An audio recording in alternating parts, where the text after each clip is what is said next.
Hello and welcome to Q&A Live with Kenda Ruth. I am Kenda Ruth from The Hero Spouse, and I am here to answer your questions about marriage and midlife crisis. So, sorry you're here because it means that you probably have a spouse who is in midlife crisis. And let's get ready. I'm going live in 3 places. I'm going live on YouTube. I'm going live in a private Facebook group and a public Facebook group. If you're in the private Facebook group, your comments are safe, but on the public Facebook group, some people will be able to see your comments if your notifications are set that way. So I want you to know if you don't want them set that way, you might want to be careful.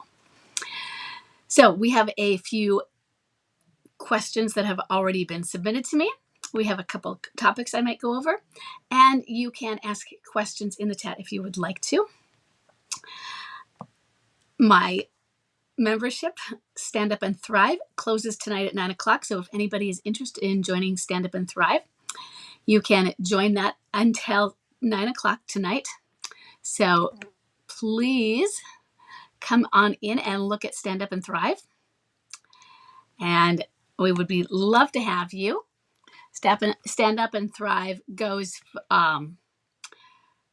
we meet 4 times a week. We meet on Mondays. We meet on for an hour. We meet on Tuesdays, not Tuesdays. We meet on Wednesdays and Thursdays for 2 hours each day on those days. And we meet on Fridays for an hour. And I try to vary the times so that we can work with our global audience. So that if you can't meet on one of those times, you can meet on a different one of those times. So I'm going to put the link in on the Facebook chats, and there are links in many other places. And if you can't find them, you can just ask me, okay? And I will make sure to get those to you. So give me a moment. We're going to make sure that everything is coming in and working, and we will get started.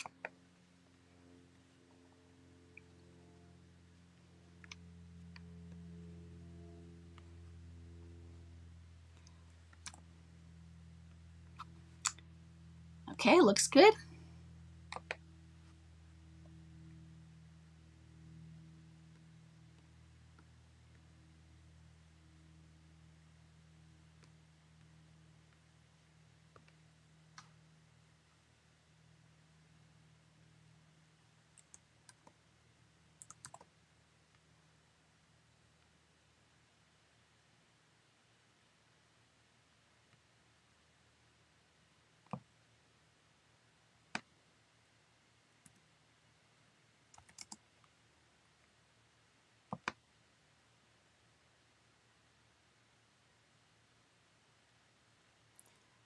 Okay, and let's check on YouTube, make sure everything's working there. Looks good. Okay. Looks good. Let me know if you have any sound problems. Just let me know in the chat, okay? It looks to me, I don't know why it is, but it looks like for some reason I don't get the private group chats on my screen on my iPad, but I can see them down on my other screen. I don't know why. So, okay. But I don't always have my other screen open because I'm going to go back and forth between other screens so that I can get my questions. So we are going to go with our first question.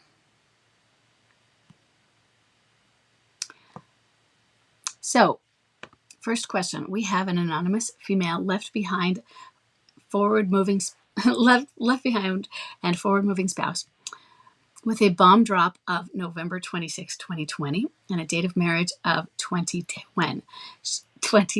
She has a clinging boomerang who is a high energy replayer. She says, we've had a lot of positive progress over the last 6 months, and we've agreed that we both want to work on things.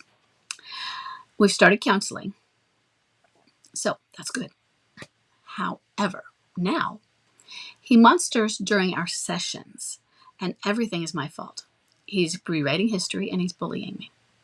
And this is during the sessions, right? He turns very narcissistic like he was in the beginning, and when I talk about this, about his affair and leaving me, and how it's affected me, He becomes silent and he reverts back to deflecting onto me. What is happening? Okay. And this is all during counseling. So I'm wondering, just how are all of you, when you think about this and when you hear this, how does this make you feel? What is the first thing you feel? Because the first thing I read this, when I felt, just as a left behind spouse, I feel like, ugh, and I felt like, darn it. And I want to go, that's not fair. I felt like a left behind spouse. I felt like I want to be right, and I want to point that out. I want to I want to, as the left behind spouse, I want to show the other person how I'm right and you're wrong, and but how is that going to work for me? Okay, that's not going to work, because how do you feel when someone comes at you and shows you, well, here's how I'm right and you're wrong? You put up your defenses and your resistance, right? And it's not always that way. There are things we've done wrong also. And in this situation, he has agreed to go to counseling. And a little bit of background on this one.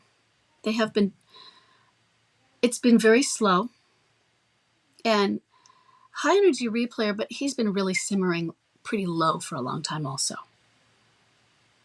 And undercurrents of anger, and yet they've gotten along. Alienator more in the background. Never really lived with an alienator. Just way background. Versus, say, for instance, my situation where the alienator was full front. He always lived with her. She made herself known. He flaunted, things like that. This one kept her way out.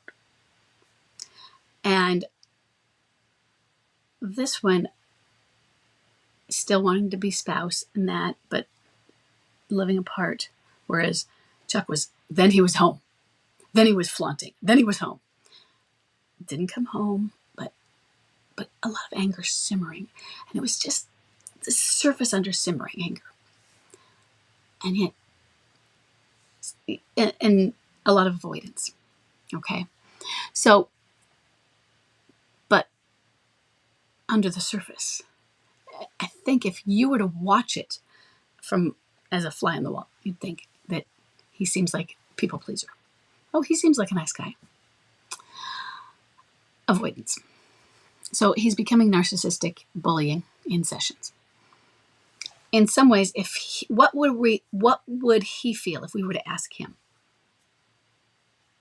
whether it's accurate or not, but what is his interpretation? I am thinking that he might think, well, you brought me in here to be the bad guy. You brought me in here to just get attacked so that I could feel like and be told all of this stuff that I do bad.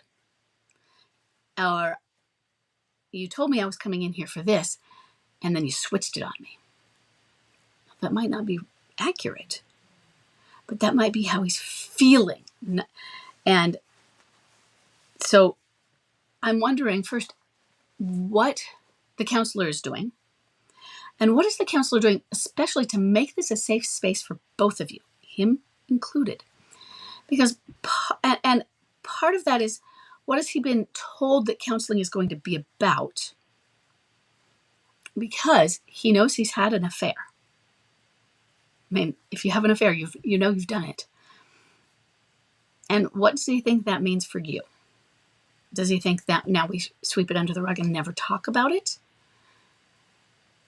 Because, well, what did you think we were going to talk about when you come into counseling? Did you think we're going to forget that? I mean, I want to say that.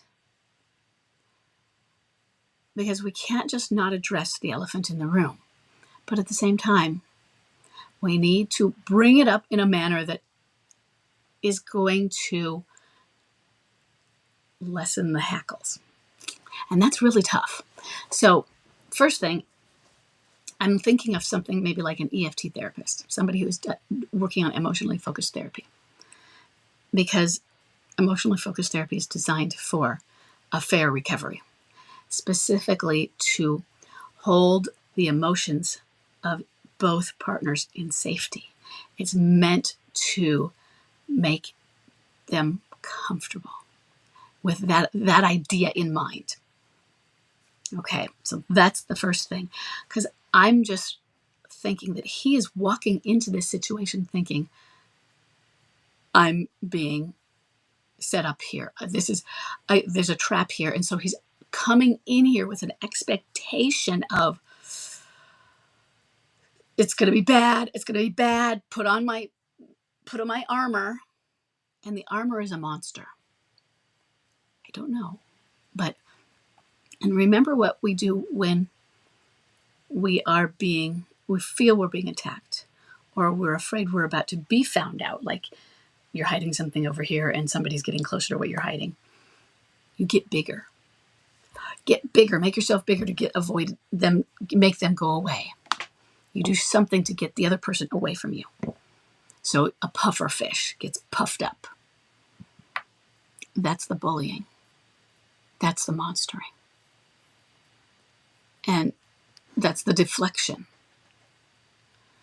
And so I'm really concerned that it's not that the counseling's a bad idea. It's a great idea. But how is the counseling happening? Because he's not feeling safe. And is he not feeling safe because he doesn't know what to expect in counseling? And does that mean he needs to be helped to understand what counseling is going to go over?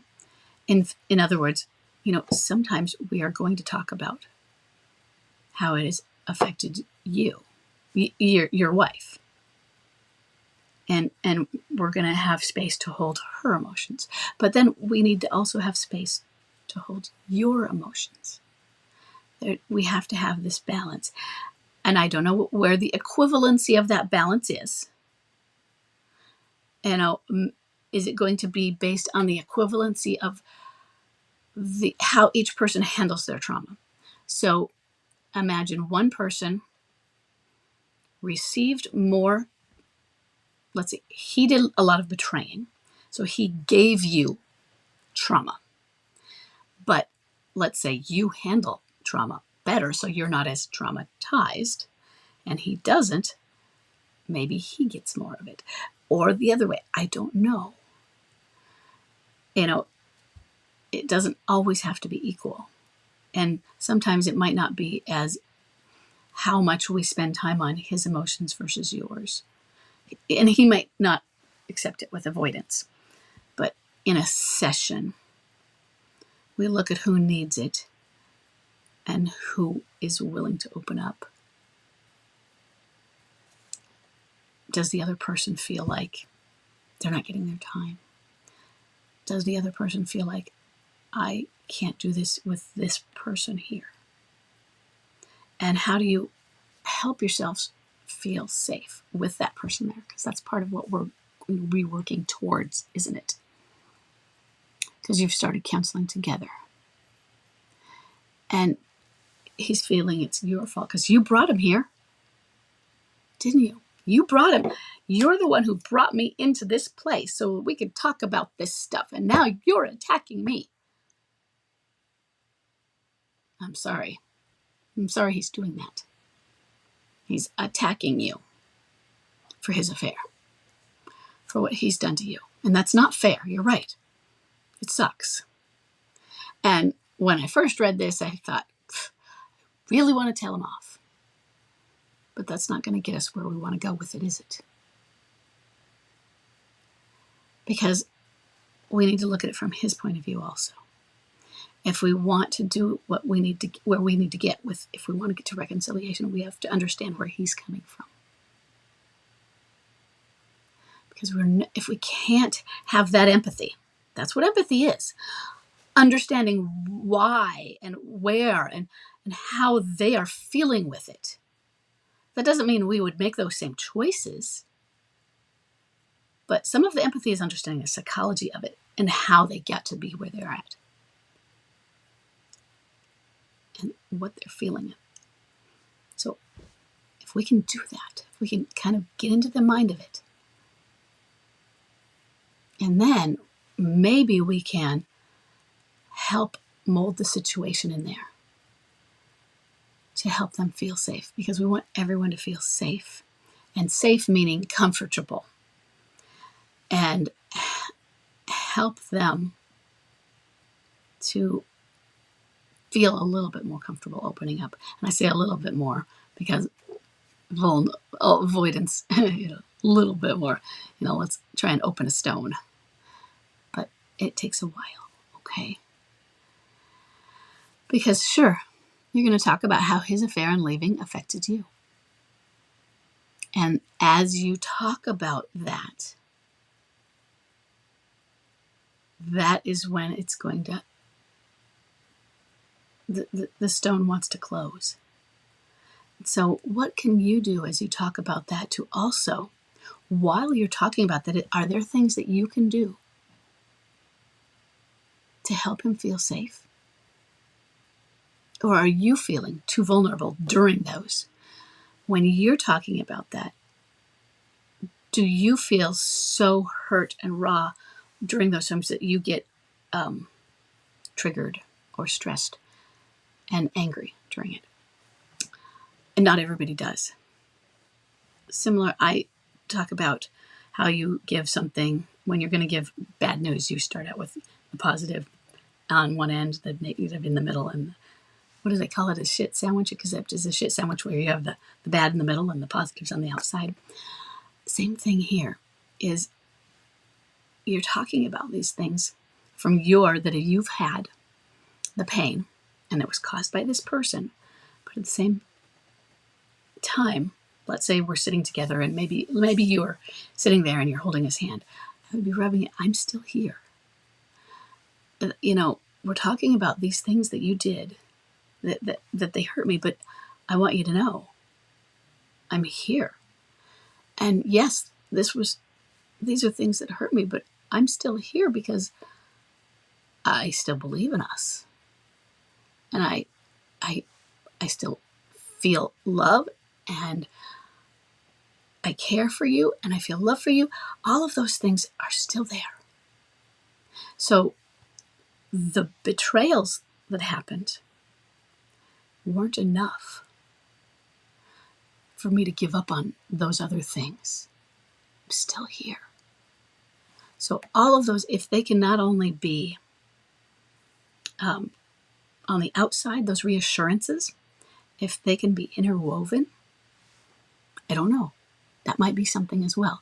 Because anything that can give comfort to him, to help him feel safe, so that he, because otherwise he wants to bully, because that is his method of avoidance. What can we do with that? What can we do to help diffuse that? To help take the little narcissist, the scared little boy inside, and reassure him and say, you know what? It's okay. I know you're scared. And I know this doesn't feel comfortable, and I know this doesn't feel safe. I can see that you're feeling really fill in the blank when one of your kids is doing something horrible. They're kicking and they're lashing out, and you want to punish them.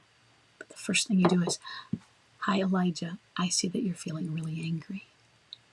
Would you like to tell me about what you're feeling in your tummy right now? And then let's stop, and we're going to come over here. And so I'm separating him so he doesn't keep kicking Jeremiah. And let's talk about this. And then there's going to be a consequence, but we're addressing the feeling. Now, of course, you're not going to call him Elijah, and you're not going to talk to him like he's 8. But it's that same idea. There's a scared little boy inside there, and he's lashing out. And that's what we need to remember. Because if we just treat him like he's the wrong one, and he's the narcissist, and he's acting like a jackass, It's not, they're just going to keep doing it. Okay. If that makes sense. And so I think that's what's happening, is he's doing it as a wall. It's a wall of fear and a wall of resistance. Okay. So let me know if that makes sense. Okay. I hear from you enough, so I'll wait. Okay, I'm going to move on to the next question. Okay. So I will give you the background, but this is a general. Okay. So she says, sit. We have Susie, and I think she just also posted this general question out on the Facebook page to get feedback as well. Okay. Just before, I think it said it was an hour ago, a few minutes before we started. So this is Susie has a bomb drop of May 15th, 2020, and a date of marriage of 2002. She has an at-home MLCer who is a low-energy wallower. And she says for her, this isn't so much of a specific question, although this does come from her situation. She says, I'd like input on when a midlife crisis man processes unrequited love, which is the official definition of limerence, or the original definition. Oftentimes now we use limerence when it's not unrequited. We just use that for when it is a full infatuation, and it can be both sides. But really when it's unrequited, oftentimes even unknown. You can have unrequited where the other person knows, yeah, that person has a crush on me, but sometimes it's unrequited and you never even tell the other person. So unrequited love, or limerence, even 3 years after leaving their job and having no actual contact for 3 years. The contact was there originally in this situation, but in my opinion, since he never disclosed his affections to her, and then he was never because of that, he was never given the rejection closure because of that. In my opinion, that would have helped to extinguish the flame. But because he wasn't given that closure, the flame lingers longer than if he could have been rejected. So, is there something to that, really? I think is what we're looking at. Yeah, I think so. And there are a few other situations that are like that. There are some that are just like that, and some that are sort of like, we have some catfishers where they are deliberately trying to call the person out, but it's unrequited, but they're trying to get the other person limerent. So that's not exactly the same. And since they may eventually reject, or they just kind of slowly go away without rejecting, and that poor person. So that's the catfish type of situation. What do you do? What do you do in that situation? Does it take longer? I've always wondered, just in an emotional affair situation anyway, because just in general, emotional affairs where they may be friends and they may never have, let's say it's two friends that are never go further, but they are full friends and they just don't take it there. And then it dissipates or something, and they stop being friends or whatever, and they don't discuss it, and they never they never fully go that way, and there's never a rejection either. Losing that, they don't close it. Same thing could happen. It could, when you have an emotional affair and you don't talk about it having been that way, it could be the same thing. Especially if one is more so than the other. Maybe one of them knew it and the other one just thought, that was my friend. And so when they left, they didn't realize the other one was puppy love. You are left pining.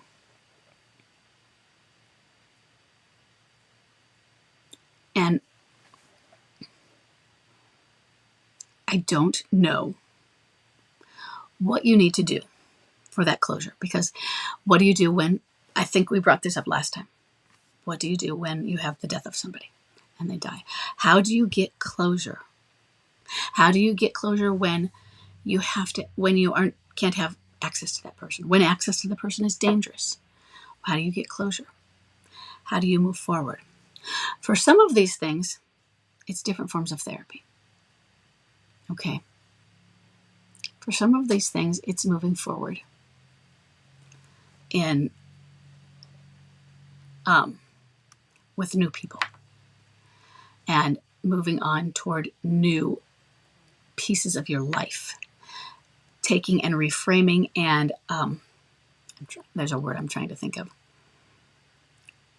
but transferring this feeling for this person to another aspect of your life and refocusing your life onto this.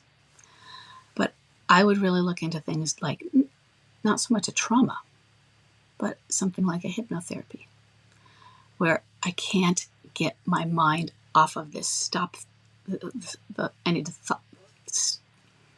need to stop my thoughts on this. And that's what I would look at and see if I can stop thoughts and go restart them onto something else. Restart was not the word I'm looking at. Because it's not going to go away until it's just going to dissipate slowly, slowly, slowly. And yes, I think it could take longer, but it's going to depend on the levels. It's going to depend on probably the time, and it's going to depend on that particular individual's traumas from their past to how much they cling to something, their attachment disorder, how attached they are in their anxiety type of attachments also. So if they have a lot of trauma and a lot of anxiety attachments and what they had from growing up, and if they do have a lot of trauma from their background from that, then trauma therapy might come in. But if they weren't from that, if they weren't traumatized, then that's not what we're looking at. Okay. This isn't my specialty, obviously, so I'm just spitballing here. And I am interested to see what anybody else says on the Facebook page regarding this. Okay. So I'm glad that you've been patient. I know it's really hard because after 3 years, and that it's been a really slow process. And so let us know what you have tried also, or if there's anything specific that you have tried, and what seems to have gotten better, and what things may have done if there have been any cycles where things have gotten worse versus better. If there have been, like, this has happened and he got worse for a while, or this happened and he got better, that sort of thing. If there's been triggers. Okay. Because there are others in the group that have had ones that have been undisclosed. I know I can think of one in particular where the person was unrequited and that person's married somebody else recently. So, okay. So, let me see. Okay. Number 3.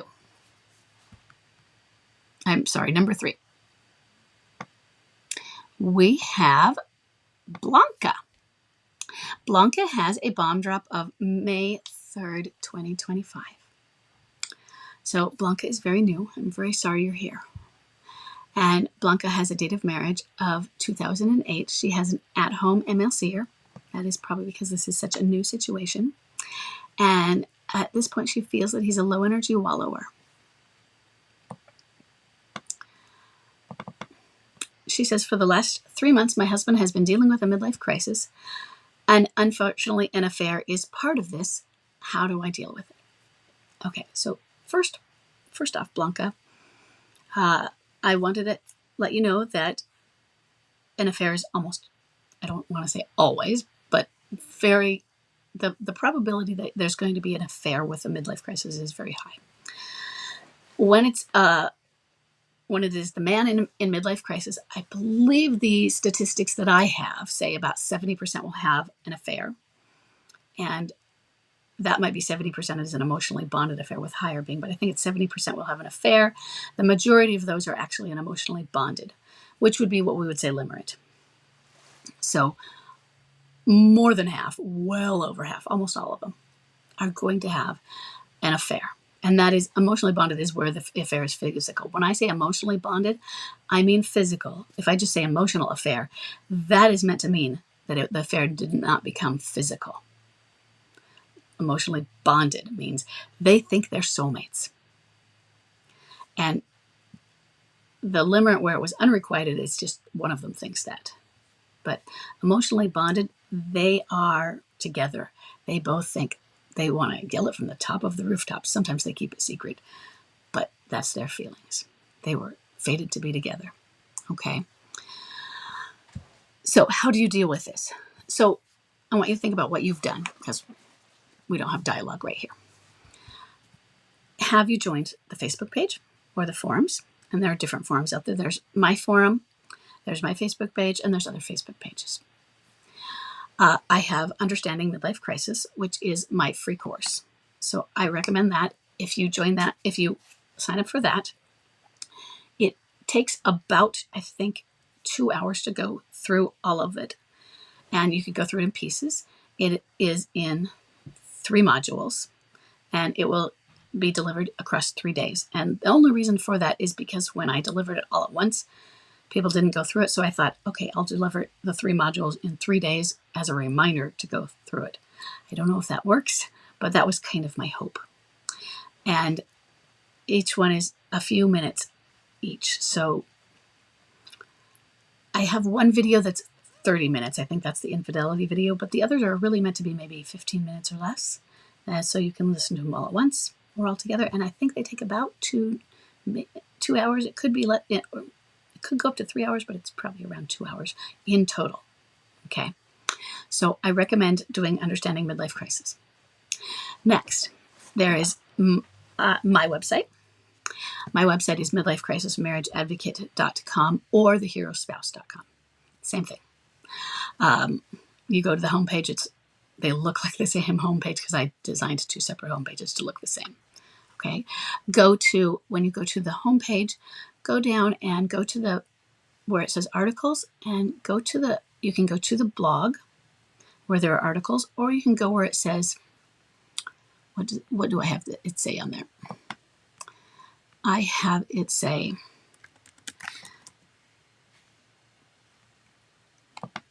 hold on a second.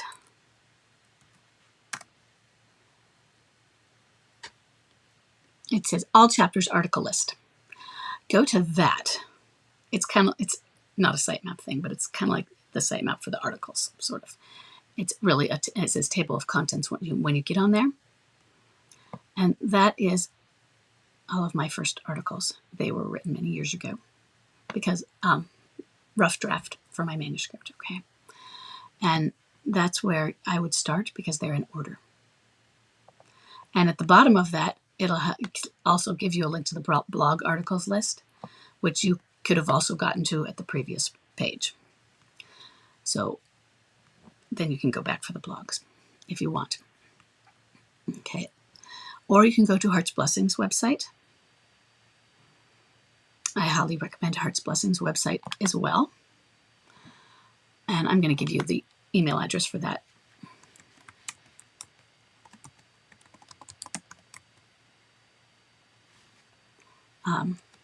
Just so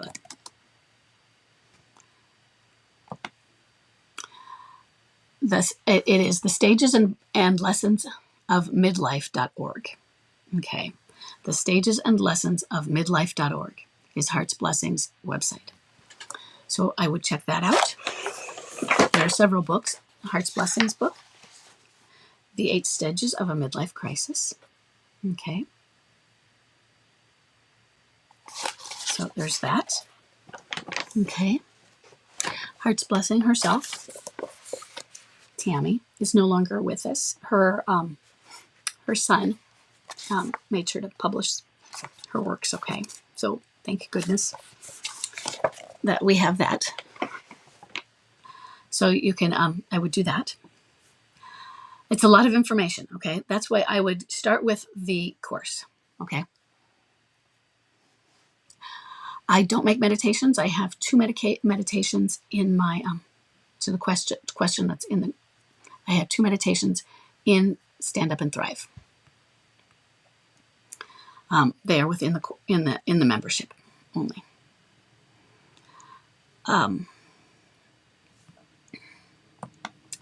But so Blanca, then I would do those readings, but really what I would do is I would join one of the groups. You can join more than one and get yourself involved, because I don't want you to do so much reading that you become overwhelmed. Do the course, because that's a quickie, and then you'll start to understand what it means. Doesn't know I'm busy. And get involved there. Learn what it means to do. Okay, detachment is everything. Okay. You absolutely, hold on, I'm going to put on Facebook Live now to my mom. You absolutely have to detach. And I'll try and talk about that in just a moment for the topic, okay? So, and when we do in Stand Up and Thrive, Detach and Thrive is my online course, which is embedded in Stand Up and Thrive.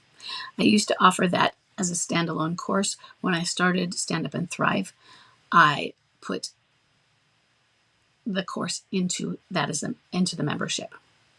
And so Stand Up, Detach and Thrive is an 8-week course, which you go through while you're in Stand Up and Thrive, and you do that at your own pace. Okay. And because detachment is the most important tool in your healing toolbox. And so, Blanca, the other thing to do is learn what it means to detach.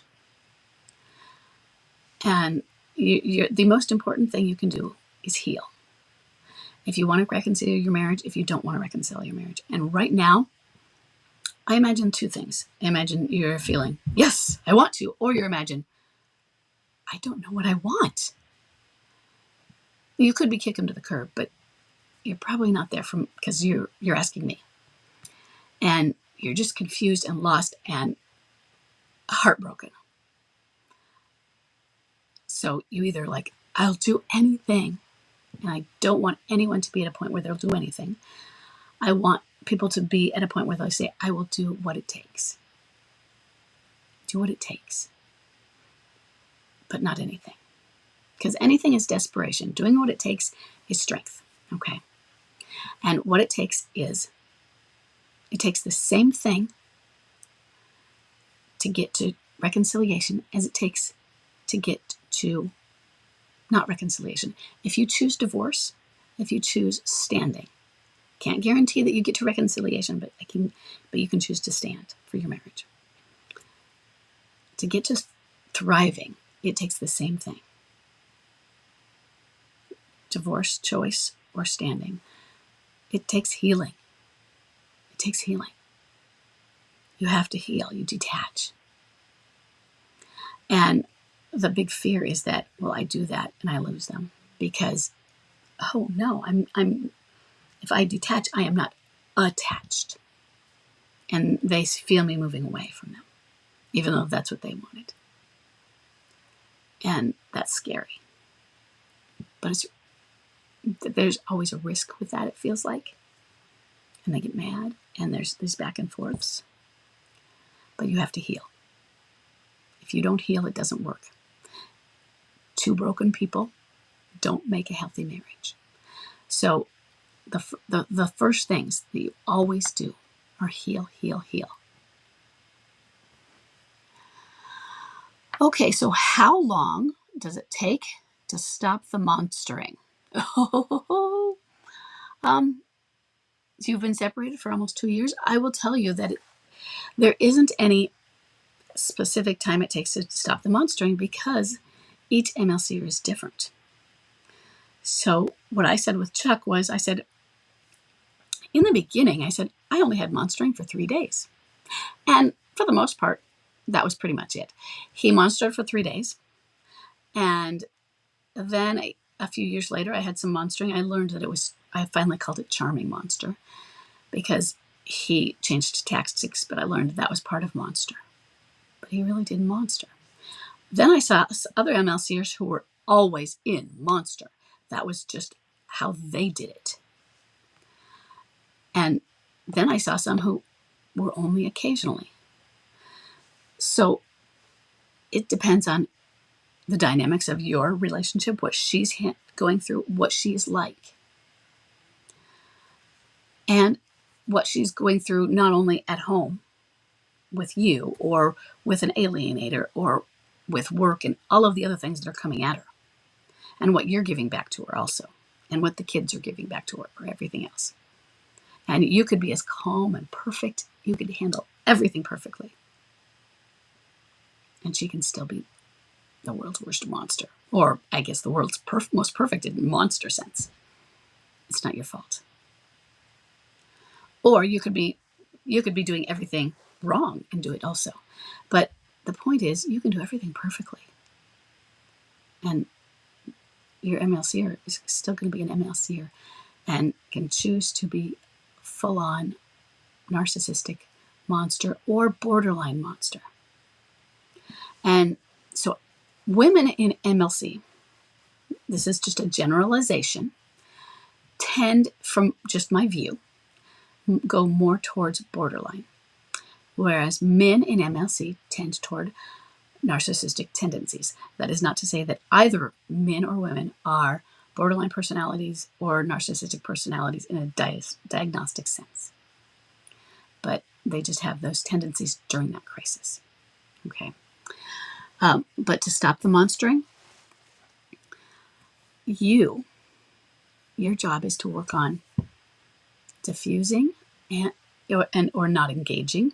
Diffusing by not engaging, walking away or hanging up, not being a part of it.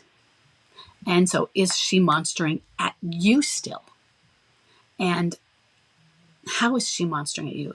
Is she monstering at you through other sources now? Because you're not allowing direct contact, or are you allowing direct contact? Do you have to allow direct contact? All of those questions come up. You're separated. So how is she doing the monstering? There was one who I know the manner of monstering was he kept it in the courts. He was constantly taking his wife back to court after the divorce, constantly. And that was how he kept her involved. And so she just had to keep going to court. What else? And your job is to detach and let it not answer the phone, put up some sort of boundaries, and if you can have others do the communication for you, because it's not how long it takes her to stop. The hope is that if you don't respond to it and react to it, especially react, that she will stop and figure it out, or she'll move to another target. If she has to continue monstering because she hasn't gotten that out, she'll move to another target. Okay. And that is a little bit of what Chuck did for a while. When I wasn't going to I didn't engage with his monstering, he tried moving it to his brother's wife. And she and I talked and we laughed. She's like, because then Chuck would call me and he'd say, I think Wendy's bipolar. And then Wendy and I would talk and we'd just laugh and laugh. Since it was projection because Chuck was acting crazy. Okay. But it just depends. Okay, let me see. I wanted to go on and talk about two things really quick. I want to go on to talk about detachment in a little bit more detail if I need to for Blanca. But I want to carefully talk about the issue on the Facebook page from the other day. So, gosh, this is about, we had that issue the other day. For anybody who's listening, the sensitivity of posting images of ourselves, scantily clad, let's say, and how some are going to feel. Some are going to feel, we are often posting ourselves because we're proud of our bodies and how we're, our detachment, and we're out there working on ourselves and our new empowerment. And it's awesome and it's great. And we want to post, look what I did. Look, I mean, when I in Chuck's midlife crisis that summer, I did 2 triathlons. It was awesome. I was so proud of myself. And that is exact what I mean. We post those I did it type of pictures, right? So we have to be careful about what is going to be triggering for others as well. Because what is your MLCer doing with an alienator? And what are they? We've got a lot of people posting on social media with their MLCer, and what are they posting and what is triggering? So, and fully clothed pictures, and by fully clothed, I just mean wearing clothing. That is clothing you'd wear in public. Okay. So if we know it's clothing, scanty or not, it's clothes. But if you're wearing something that is simply covering your naked body, and I don't mean like I'm naked beneath my clothes. If you're wearing something like a towel, no offense, and we can just assume that, oh, that person is in a towel and they're just naked under it. Some people might be triggered by it. It's not that it's wrong, and it's not that it's inappropriate. So at this point, there's not a rule against it. I just want us all to think about it and realize that, hey, you know what? People were calling other people haters, and I didn't see a single hater. Okay? I didn't see anybody hating on anyone. But some people are going to be triggered by that because we get a lot of those MLCers out there posting their new bodies as well and flaunting their alienator bodies. My best friend Lingy, her alienator was into fitness, and that's all he did with the alienator. And they were big on it. And that would have been very triggering for her. And so I know it wasn't triggering for me. Here's what it was for me. And this was both pictures. The picture of, I'm not going to use names even though I know them, both pictures of the picture of the man and the picture of the woman was in that thread, and it had been posted previously. They were in a bathroom. So I guess when you're in a bathroom, I think, okay, private zone. If you're in a bathroom, I'm going to assume not clothing. Okay. The picture of the woman, I looked at it and I was like, is that clothes? Is that underwear or bikini? And then I feel weird because I'm like, what should be the difference? Am I being stupid and silly? Because, I mean, they cover the same darn thing and they are the same shape. And so what's the big deal?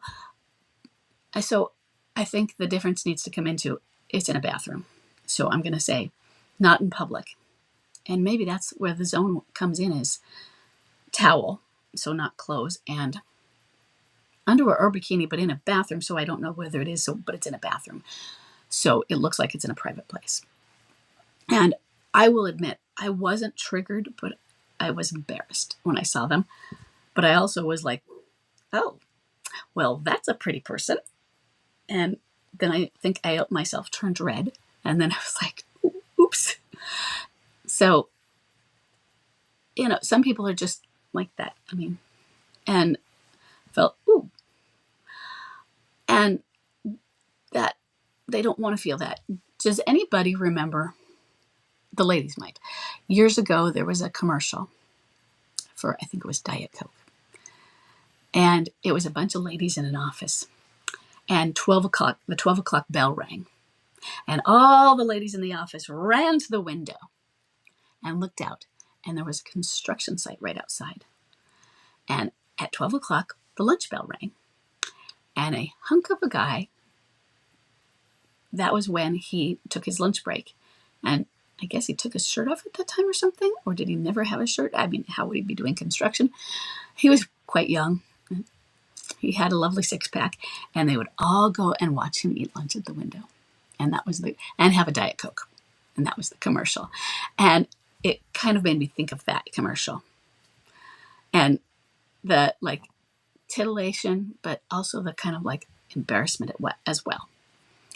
And I can see how people felt proud, but some people felt triggered. Some people felt a little bit embarrassed. And so I think we just need to think about, how are some people going to feel? If somebody's going to be triggered by this in a group like this, think about it. Is somebody going to be triggered by what I'm posting? So Jan, and I'm using her name because we've seen her posts and you might not know her. She's posted many of her pictures in the past, but they were in public with her family, and she was wearing a bikini. And nobody ever thought anything of it, but it was public with her family. And I think that might be the difference. So there was everybody could see it. Family, everything. Okay. And that's how I think we need to think of it. Just a thought. Okay. Oh, I did not want to have to go there. The next one, though, I really want to talk about. I want to talk about detachment again. It is the thing. And somebody posted, and this is a very common thing, what most people think about detachment. Somebody on the Facebook pages posted that, again, they were really concerned about detaching because, hey, if I detach, does that ruin it for me, basically? And this is maybe one of the most common fears. If I detach, is that when I stopped caring about my spouse? Or does my spouse then think I have stopped caring about them? It can go both ways. And then should I not detach? That's when people wonder. So that is what often prevents people from wanting to detach. And sometimes those things do happen. Sometimes when you detach, or at least as you start to detach, especially with a clinging boomerang spouse, your spouse starts to feel that, wait, hey, I don't have the same power over them. And maybe if there was a dance of pursuit and distance, they were like distancing, they might start pursuing. Or they were pursuing, clinging boomerangs do, they'll start distancing. Hey, you're distancing me now, I'm going to do it to you. I'll give you a taste of your medicine. And then you think whatever you're doing, it didn't work. That's not the point. Okay. Detachment is for your healing. So here's a few things what it is. There's many, many facets to detachment first. Detachment, one of the main things that in the beginning I want you to think about. Detachment is an enmeshment. Your emotions, and your spouse's emotions often become enmeshed or entangled. And let's say your spouse is feeling emotional, angry. And they're just so major angry. And so they can engage you in their anger. And you become angry. But you weren't angry. And maybe they could bring you into a fight. Or maybe they could bring you into being angry with them at something. So the two of you gets the world, maybe. Either one. You were fine. You were calm. But you're tied with them. That's not healthy for you. You need to separate that emotion out because you got your emotion confused with theirs. Separate it out and now come at a distance and say, hey, look at this emotion. Is this something I need to be angry about? Look at it from a distance, and maybe you're not. You just got wrapped up in the emotional high of that. So you detach from it. It's detaching from an emotion, not a person. And so what I call that is we're not disconnecting. You can stay connected, okay? But you're detaching from the emotion. Your emotions are yours. You don't make somebody feel. You can influence, okay? You can guide. You get to be a mirror. You get to be the lighthouse that is there as a light and a beacon. But when somebody is feeling highly emotional, let's use the example of the fire. The house is on fire. If you're both feeling highly emotional and freaking out, you both might have trouble getting out of the house. But if one of you is detached, that person that is detached maybe can help guide the other one out. Okay? You need a person who is able to be calm, clear-headed, okay? And that's what detachment is. Now, it's many, many other things as well. But in the beginning, that is where I start with thinking about what detachment is, okay? Now, for more on detachment, and then this is one of the documents I really like to use in Stand Up and Thrive. Sometimes we discuss this in some of our meetings, is James Messina's document on detachment. And so I'm going to get a link for that. He has an article called Developing Detachment. It actually says chapter 8, but I've never found a book. There have been pamphlets or little handouts, spirals, but never an actual book. So I'm going to put this in the 2 Facebooks.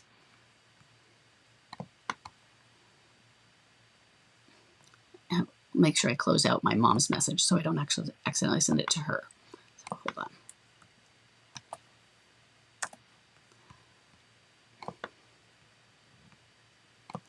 And this is the best article, the best resource on detachment.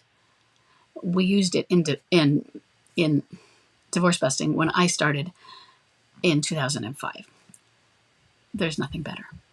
It is amazing. And this is not prose. It is a bulleted list. And it just goes on and on and on. And just as an example, I am just going to read 2 of them to get it. The first set of bullets are what is detachment, and then it goes detachment is and then it lists. So a whole series of ideas or definitions of what detachment is. For instance, detachment is the ability to allow people, places, or things the freedom to be themselves. Another one, developing and maintaining of a safe emotional distance from someone whom you have previously given a lot of power to affect your emotional outlook on life. Or the ability to maintain an emotional bond of love and caring without the negative results of rescuing, enabling, fixing, or controlling. It has an entire part on telling you how detachment is about control. It talks about the negative effects and what are the consequences if you don't detach. A bulleted list on it. It talks about how it is, a whole bulleted list on how detachment is a control issue. So I love this document. And there's never a time where we've actually gone over the whole thing because it's bullets after bullets after bullets after bullets. It's very deep. So I highly recommend this as the main resource for understanding detachment. Okay. So we are at time. Anybody interested in Stand Up and Thrive, it closes tonight. So I hope to see you there. If you have any questions for me, please continue to submit. I would like to be able to answer your questions. 3 questions a week or less if you don't submit them, but please keep submitting because I do love recording for you. School's about to start in a couple weeks, and hopefully I'll have a little bit more time after the kids are back in school to get back in the flow of things after summer. So I look forward to that, and I look forward to your questions. So let me know. Thanks for coming.